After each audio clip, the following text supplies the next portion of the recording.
Selamat datang untuk yang suatu saat mampir karena tersesat.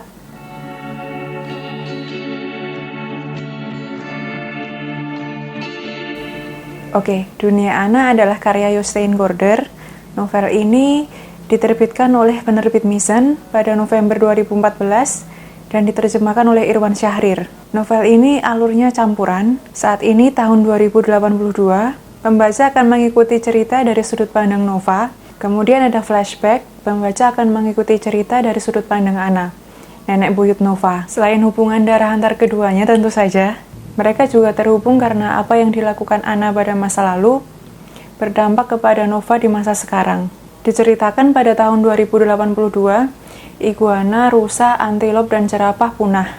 Nggak ada lagi es di kutub utara, pulau-pulau karang di Samudra Pasifik dan Hindia tenggelam, dan suhu yang sangat panas di padang Siberia. Kenapa? Apa yang terjadi? Ya, karena global warming. Dan Nova menyalahkan generasi sebelumnya, generasi Ana, karena pada masanya hidup itulah Anthropocene dimulai. Ini adalah salah satu novel Gaarder yang disertai dengan unsur fantasi. Kata kuncinya adalah cincin rubi merah yang bisa mengabulkan 3 permintaan. Beneran aku nggak bercanda. Dan itulah yang menjadi benang merah antara dunia Ana dan dunia Nova. Jadi apa yang diminta? Spoiler alert, ini berkaitan dengan dunia yang mulai hancur. Ya, yang diminta adalah kesempatan kedua. Tetapi bahkan yang supernatural pun tidak bisa membantu manusia yang merusak habitatnya sendiri. Maka dari itu, Ana harus berjuang sebagai makhluk mortal supaya dunia ini tidak akan menjadi seperti tahun 2082, sehingga keturunannya bisa merasakan keindahan dunia seperti yang dia rasakan. Dalam prosesnya, Ana banyak mempertanyakan pertanyaan-pertanyaan filosofis khas novel Gaarder. Antara lain, apa itu dunia? Apa kita hidup dengan kebiasaan untuk menyangkal kenyataan-kenyataan mendasar? Dan apa yang harus kita lakukan? Secara umum, Ana menjawab pertanyaan-pertanyaan ini dengan etika. Ana dibuat mengerti dengan prinsip resiprositas, yaitu perlakukanlah orang lain seperti kita ingin diperlakukan. Ana membawanya lebih jauh lagi karena prinsip ini kemudian tidak hanya berlaku secara horizontal tetapi juga vertikal.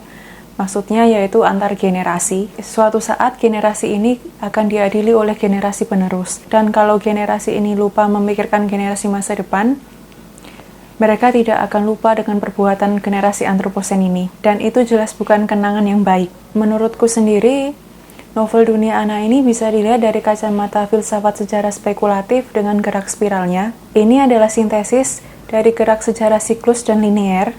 Maksudnya, di dalam dunia Ana ini akan terjadi pengulangan, kemudian perkembangan, kemudian dunia Ana akan maju untuk mencapai suatu hal yang harus dilakukan. Bentuk khususnya seperti apa? Kalian jelas akan menemukan jawabannya kalau baca novel ini. Cuma menurutku pribadi, jawabannya, hal yang dilakukan Ana dan dibantu oleh pacarnya Jonas agak terlalu mengawang-awang. Memang sih kalau misalnya kayak reuse, recycle, kita semua sudah sadar dan berusaha keras untuk melakukan itu. Di sini kayak Jostein Gaarder itu ingin memberikan alternatif, suatu tindakan yang masif dan pengaruhnya langsung terasa dengan sentuhan science fiction tipis-tipis. Jadi ya, aku akhirnya nggak melihat ini sebagai sesuatu kekurangan. Cuma yang jadi side note adalah dialog antara Ana dan Jonas yang menurutku agak menggelikan. Tapi ini cuma subjektif ya. Selain itu, ceritanya tetap menarik dan gampang untuk diikuti, dan dialog-dialog yang menggelikan itu cuma beberapa. Jadi itu nggak mengurangi esensi cerita dari dunia Ana itu sendiri. Untuk yang sudah pernah baca, bagaimana pendapat kalian? Atau kalian tertarik untuk baca novel ini? Kolom komentar selalu terbuka. Oke, terima kasih sudah menonton sampai akhir. Sampai bertemu kembali di hari Senin.